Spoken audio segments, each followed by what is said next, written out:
కోసం తిన్నడిని ఆడి గూడాన్ని అడవిని నాశనం చేసి వాయులింగాన్ని తెచ్చుకుంటా. ఆ తిన్నడు సామాన్యుడు కాదు, అతన్ని దాటి వాయులింగాన్ని చేరటం.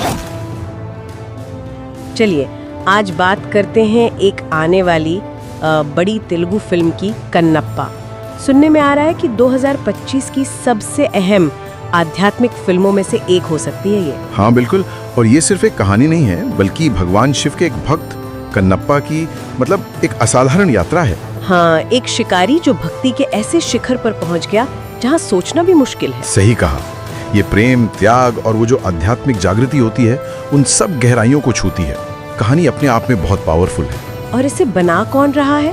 निर्देशन मुकेश कुमार सिंह का है और प्रोड्यूसर मोहन बाबू हैं, जो खुद एक वेटरन एक्टर हैं. हाँ, और वो प्रोड्यूस करने के साथ साथ फिल्म में एक्टिंग भी कर रहे हैं. अच्छा. हाँ, और मुख्य भूमिका में कन्नप्पा के रोल में उनके बेटे विष्णु मांचू हैं. ओके, तो विष्णु मांचू पर एक बड़ी जिम्मेदारी है. खबरें हैं कि उन्होंने किरदार को बहुत शिद्दत से निभाया है. बिल्कुल, ऐसे किरदार को निभाना जिसकी भक्ति मतलब आज के जमाने में इमेजिन करना भी मुश्किल है. ये चैलेंजिंग तो होता ही है. हाँ, वो आंखों वाली कहानी तो रोंगटे खड़े कर देती है. एग्जैक्टली. उस स्तर के त्याग को पर्दे पर लाना आसान नहीं, और इसीलिए शायद सपोर्टिंग कास्ट भी बहुत मजबूत रखी गई है. कौन कौन है? मोहन बाबू तो हैं ही, उनके अलावा आर शरत कुमार, ब्रह्मानंदम, अर्पित रांका, शिव बालाजी, मधु, कई जाने माने चेहरे हैं. लिस्ट तो काफी इम्प्रेसिव लग रही है. हाँ, और फिर कैमियोज का तड़का भी है. अच्छा, आजकल बड़ी फिल्मों में ये ट्रेंड सा बन गया है. कौन है कैमियो में? बड़े नाम हैं, प्रभास, मोहनलाल, काजल अग्रवाल और अक्षय कुमार. अरे वाह, अक्षय कुमार!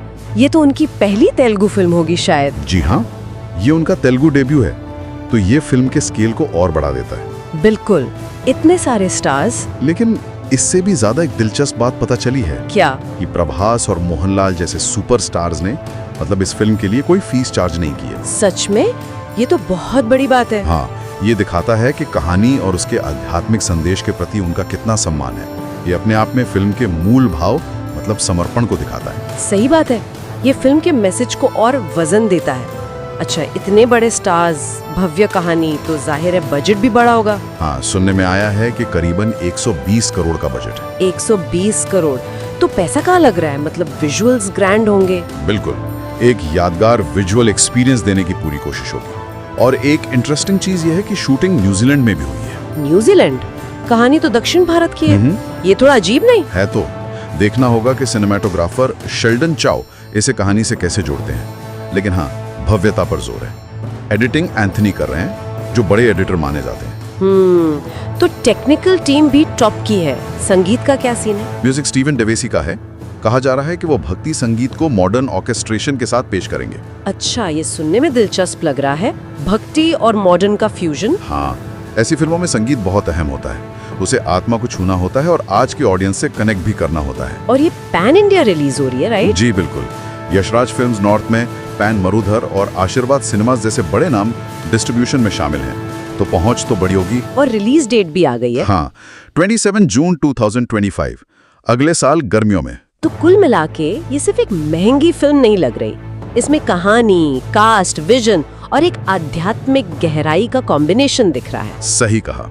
ये एक तरह से हमारी पौराणिक कथाओं का एक भव्य मॉडर्न रिटेलिंग है. उम्मीद है तो बहुत ज्यादा है. तो आखिर में हमारे सुनने वालों के लिए क्या खास बात है सोचने को इस फिल्म के बारे में? शायद यही कि आज के दौर में जब चीजें इतनी बदल गई हैं, तब भक्ति और निस्वार्थ त्याग की ये सदियों पुरानी कहानी दर्शकों पर क्या असर डालेगी.